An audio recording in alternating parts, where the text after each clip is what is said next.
Army chief Munir सत्ता परिवर्तन का नया खेल रच रहा है। शरीफ फैमिली को किनारे लगाने की कोशिश में वासिम मुनीर के सीज़फायर डिप्लोमेसी पर शहबाज मुनीर में तकरार अब नजर आ रही है। शहबाज की जगह बिलावल बने पाक सेना की पसंद। अब सूत्रों के हवाले से ये जानकारी है, लेकिन वहां पे पाकिस्तानी फौज के जो आसिम मुनीर है, अब उनके बीच और पाकिस्तान के जो पीएम है शहबाज शरीफ के बीच तनातनी नजर आ रही है। एक दूसरे को वहां पर अब पसंद ना करने की खबरें चर्चाओं में बनी हुई है। तो इस वक्त की बड़ी खबर आपके टीवी स्क्रीन पर, पाकिस्तान में एक बार फिर से परिवर्तन की जो लहर है या परिवर्तन की जो कोशिश है वो देखी जा सकती है। शहबाज की जो पहली पसंद है वो बिलावल भुट्टो बन चुका है। बिलावल भुट्टो वो शख्स, जब पहलगाम हमला हुआ और भारत की तरफ से सिंधु जल समझौते को सस्पेंड किया गया तो कई अहम रैलियां बिलावल भुट्टो ने पंजाब के अलग अलग हिस्सों में की, सिंध के अलग अलग हिस्सों में की, जिसमें बिलावल भुट्टो ने भारत के खिलाफ अगर कुछ उगला तो वो था जहर, और इसी जहर को अब मुनीर पसंद आ गया है और मुनीर चाहता है कि शहबाज शरीफ की जगह बिलावल भुट्टो को सत्ता की कमान दी जाए। इस वक्त की बड़ी खबर आपकी टीवी स्क्रीन पर। तो भारत से करारी हार के बाद पाकिस्तान में नई हलचल अब ये नजर आ रही है। पाकिस्तान में इन दिनों हालात बेहद ज्यादा ही खराब नजर आ रही हैं। आर्थिक तौर पर भी पाकिस्तान बहुत ज्यादा इन दिनों चोट पाकिस्तान पर पहुंची हुई है। इन सब के बीच अब खबर है कि आर्मी चीफ मुनीर सत्ता परिवर्तन का नया खेल अब रचते हुए नजर आ रहे हैं। शरीफ फैमिली को किनारे लगाने की कोशिश में आसिम मुनीर अब है। सीज़फायर डिप्लोमेसी पर शहबाज मुनीर में तकरार नजर आ रही है। एक दूसरे की बात नहीं मानते हुए नजर आ रहे हैं। जिस तरीके से सीज़फायर की बातचीत भारत पाकिस्तान के बीच बीते दिन होती है, लेकिन उसके 3 घंटे बाद ही युद्ध विराम का उल्लंघन पाकिस्तान ने किया। कई जगहों पर हमले करने की कोशिश की गई है। भारत के कई इलाकों में 2 घंटे में 200 से ज्यादा ड्रोन से हमले करने की कोशिश की गई। लेकिन इसी को लेकर भी कहा जा रहा है कि सीज़फायर डिप्लोमेसी पर शहबाज शरीफ और आसिम मुनीर के बीच बनती नजर नहीं आ रही है। दोनों के बीच अब तकरार वहां पे बनी हुई है। शहबाज की जगह बिलावल भुट्टो अब पाक सेना की पहली पसंद बन गए हैं। सूत्र ये जानकारी दे रहे हैं। तो पाकिस्तान में खलबली बहुत ज्यादा इस वक्त मची हुई है। और हमारे साथ हमारी सहयोगी दृष्टि विजय चौक से हमारे साथ मौजूद है। दृष्टि, पाकिस्तान में एक बार फिर सत्ता परिवर्तन का जो खेल है वो शुरू हो गया है।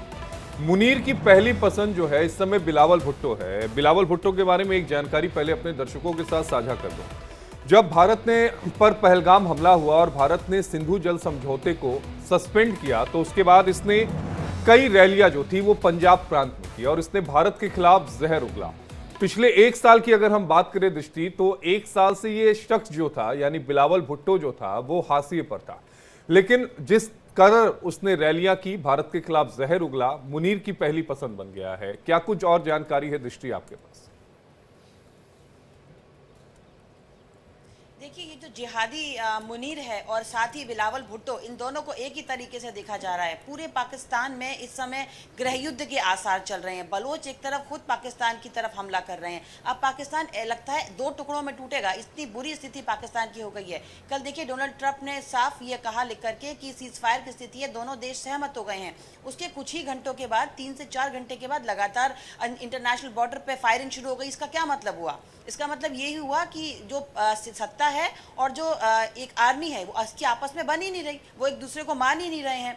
और जिस तरीके से फायरिंग शुरू हो गई है, अब ये मुल्ला मुनीर के बारे में कह सकते हैं कि हर कोई इससे बगावती तेवर दिखा रहा है। कल देखिए जितने भी इमरान खान के समर्थक थे वो सब सड़क पे चिल्ला रहे थे और इसके खिलाफ थे, लेकिन ये मान नहीं रहा। अब देखिए जिस तरीके से ये चाह रहा है कि हम जो नेतृत्व है उसको ना माने, राजनीतिक नेतृत्व को ना माने, बल्कि आर्मी की ही चले और आर्मी की ही चलनी चाहिए। जिस तरीके से 71 का युद्ध लगता है पाकिस्तान भूल गया है, उसको फिर दोबारा उसने भारत जैसी ताकत के खिलाफ सीज़फायर तोड़ने की कोशिश की है। इसका अंजाम वो जानता है। भारत ने पहले भी कहा था कि देखिए अगर आपने कुछ भी किया या कोई भी उल्लंघन को किया तो फिर गृह युद्ध जैसे आसार, फिर से युद्ध जैसे आसार बन जाएंगे, और वही उसने कल किया सीज़फायर को तोड़ करके। देखिए जिस तरीके से क्या ये कहा जाए कि 1999 का जो दौर था वो एक बार फिर से पाकिस्तान में दोहराने की कोशिश की जा रही है? थोड़ा सा ब्रीफ में बता दूं पहले अपने दर्शकों को। 1999 में कारगिल युद्ध हुआ था। उस समय नवाज शरीफ साहब जो थे वो पाकिस्तान के प्रधानमंत्री थे और परवेज मुशर्रफ साहब जो थे वो आर्मी की सेना की कमांड ले रहे थे, और नवाज शरीफ की पूरी कैबिनेट को पता नहीं था कि परवेज मुशर्रफ क्या चाहता है और उसने करगिल युद्ध की शुरुआत कर दी थी। तो क्या यह माना जाए कि 1999 को दोहराने की कोशिश की जा रही है मुनीर के द्वारा? देखिए देखिए बिल्कुल वैसे ही हालात इस समय बन रहे हैं और इन लोगों में आपस में ही नहीं बनती। हमेशा आर्मी अपने आप को देश के ऊपर रख करके सोचती है, राजनीतिक नेतृत्व को हमेशा वो दबाना चाहती। यही अब स्थिति चल रही है कि शरीफ की चल नहीं रही है और वो जगह जगह जाकर विश्व में भीख मांग रहे हैं कि भारत से हमें रोको, भारत से हमें बचा लो। और लेकिन आर्मी जो है वो लगातार युद्ध करने पे आमादा है, वो जंग चाहती है। हालांकि कल शरीफ ने खुद कहा था कि हम जंग नहीं चाहते और भारत ने भी कहा हम भी तनाव नहीं चाहते, अगर अब वो शांत रहेंगे तो हम भी शांत रहेंगे। शहबाज शरीफ का मुझे लगता है कि बयान जो था कल रात में, जब उसने रात में अपने देश को संबोधित किया था, उस बयान को सुनना चाहिए था। उस बयान में एक जश्न था, उस बयान में यह था कि हमने अपने सबसे बड़े दुश्मन को और हमसे कई गुना शक्तिशाली मुल्क को हमने हरा दिया। बहुत सारे जहर उसने उगला था, वो बताना जरूरी नहीं, लेकिन इस सवाल का जवाब मैं रमन से लेता हूं। रमन, 1999 का जो दौर है, जो सवाल मैंने दृष्टि से लिया, एक बार फिर से मुझे लग रहा है कि वो सारी चीजें रिपीट होती हुई दिख रही हैं।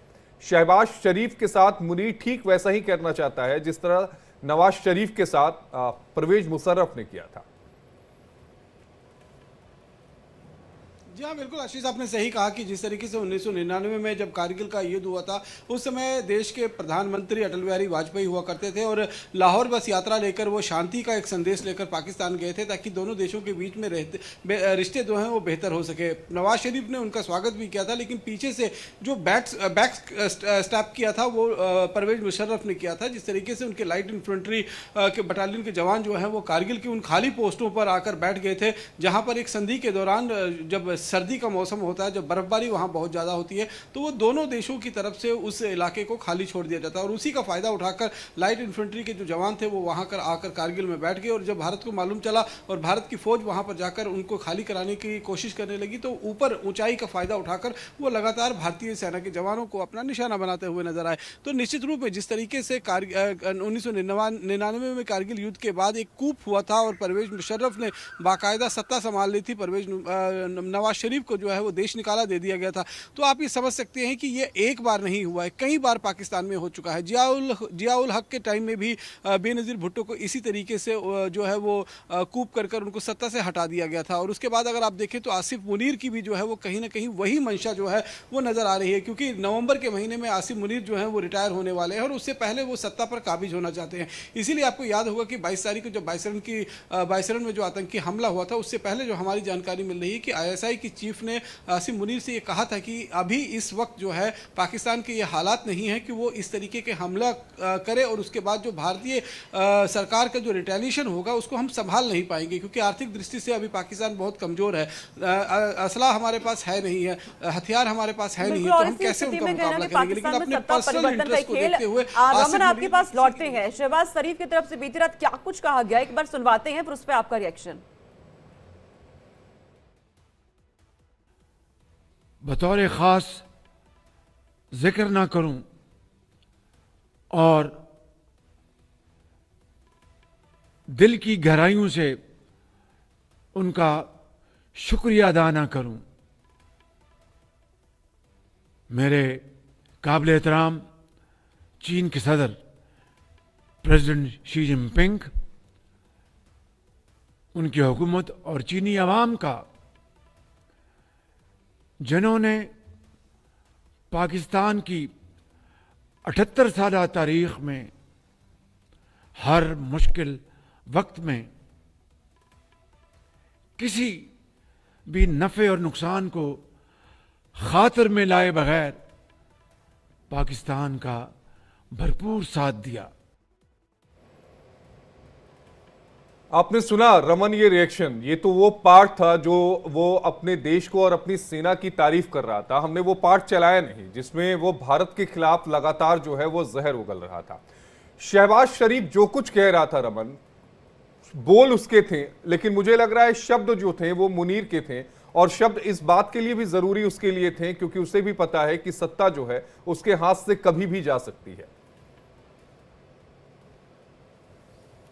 जी हाँ, बिल्कुल आपने सही कहा कि बोल जरूर शहबाज शरीफ रहा था, लेकिन जो शब्द हैं वो आसिफ मुनीर के थे, क्योंकि जिस तरीके से पहले अपने इंट्रोडक्टरी भाषण के अंदर उसने 3.5 मिनट का समय जो है वो लिया है सीधे तौर पर उन देशों का थैंक्स करने को लेकर, खासतौर पर यूएस प्रेसिडेंट डोनाल्ड ट्रंप, जिनकी मध्यस्थता के बाद ये सीज फायर एग्रीमेंट जो है वो अमली जामा जिसको पहनाया गया है, और उसके साथ साथ में तुर्की की बात करें, ईरान की बात करें, अजरबैजान की बात करें, यूएई की बात करें, सऊदी अरेबिया की बात करें, उन सबका थैंक्स करने के बाद आखिरी में उसने कहा है कि मेरा ये भाषण तब तक कंप्लीट नहीं हो जाता है जब तक मैं चाइना के प्रेसिडेंट शी जिनपिंग का जो है वो धन्यवाद नहीं कर पाऊंगा, क्योंकि पिछले 78 सालों से चाइना जो है वो हमसाया बनकर कहीं ना कहीं पाकिस्तान को लगातार बचाता रहा है, और होगा भी क्यों नहीं, क्योंकि चाइना के ही टुकड़ों पर पाकिस्तान इस समय पलता हुआ नजर आ रहा है। चाइना ने पाकिस्तान को इतना कर्जा दे दिया है कि उस कर्जे से पाकिस्तान कभी उभर नहीं सकता है। चाहे काइनेटिक वार की बात करें तो जिस तरीके से जो हथियार हैं, जो एयर डिफेंस सिस्टम है, बाकी जो असला है, साजो सामान है, वो सब चाइना की मदद से ही पाकिस्तान को मिलता हुआ नजर आ रहा है।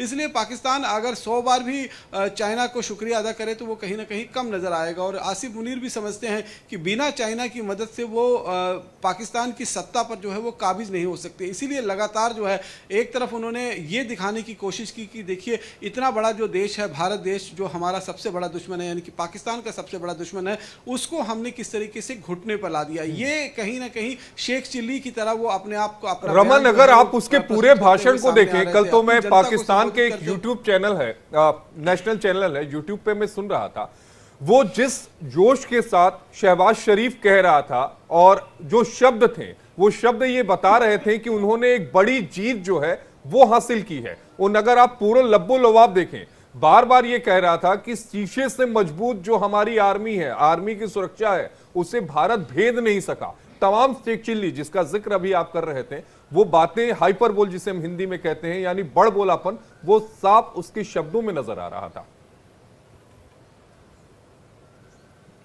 बिल्कुल आशीष, आपने सही कहा कि लेकिन एक तरफ से अगर आप देखेंगे तो उसने इस बात को भी कबूला है कि भारत के राफेल, भारत की जो मिसाइल्स हैं वो डीप इनसाइड द पाकिस्तान जाकर उन्होंने तबाही मचाई है। उनके 11 एयरबेस हैं जो पूरी तरीके से डिस्ट्रॉय हुए। करीबन 20% के आसपास में पाकिस्तानी एयरफोर्स के जो इंफ्रास्ट्रक्चर थे उनको हमने तबाह कर दिया है पिछले 3 दिनों में। और आप सोचिए अगर ये कन्वेंशनल वार की तरफ आगे बढ़ते तो पाकिस्तान महज 2 से 3 दिन जो है वो और ज़्यादा टिक पाता था। इसीलिए उसको लग गया था कि अब यहाँ से आगे बढ़ना जो है वो बहुत ज़्यादा मुश्किल होगा, क्योंकि एयर डिफेंस सिस्टम उनके पास बचे नहीं थे। कराची में जो एयर डिफेंस सिस्टम था, जो लाहौर में एयर डिफेंस सिस्टम था, उसको भारतीय सेना के जो ड्रोन थे उन्होंने पूरी तरीके से तबाह कर दिए थे। तो आप अगर ये देखेंगे कि पाकिस्तान गिड़गिड़ाता हुआ अमेरिका के पास गया, और क्योंकि एक समय में कहीं ना कहीं पाकिस्तान अमेरिका की गोद में बैठकर दुनिया पर जो है वो राज करने का सपना देखता था, क्योंकि उस समय जो अमेरिका है उसको कहीं ना कहीं एक स्ट्रेटेजिकल पोजीशन, एक ऐसी लोकेशन की जरूरत थी जिससे वो गल्फ कंट्रीज जिसमें ईरान गोद में जाके बैठता ही है दृष्टि। और इससे पहले भी खबरें सामने आई थी दृष्टि कि अमेरिका पहले तो शहबाज शरीफ से बातचीत भी कर रहे थे, लेकिन उसके बाद सीधे जो फोन जाने लगा वो जाता था। समझ में आने लगा कि वहां के वो कितनी कमजोर पड़ गई है अब।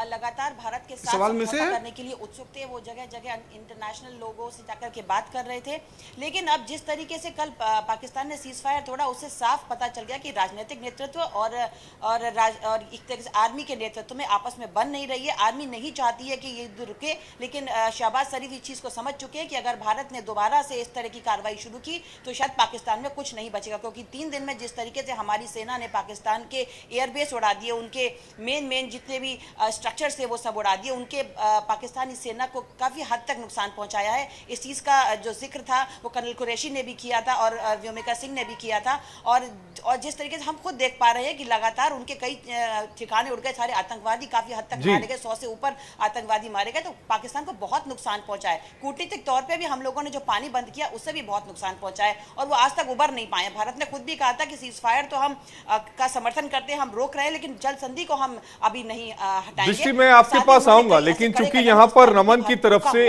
11 जो पाकिस्तान के एयरबेस का जिक्र किया गया है, एक बार दर्शकों को बता दूं कि वो एयरबेस कौन कौन से हैं।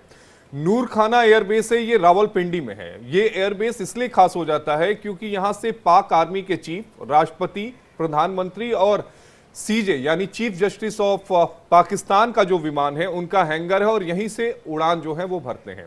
दूसरा जो है वो मुरीद एयरबेस है, पायलट ट्रेनिंग होती है, एयर सर्वेलेंस होता है। रफीकी एयरबेस है, चीन से मिले जो जे सीरीज का जो फाइटर एयरक्राफ्ट है वो यहां पर रखे जाते हैं। चौथा रहीम यार खान एयरपोर्ट है,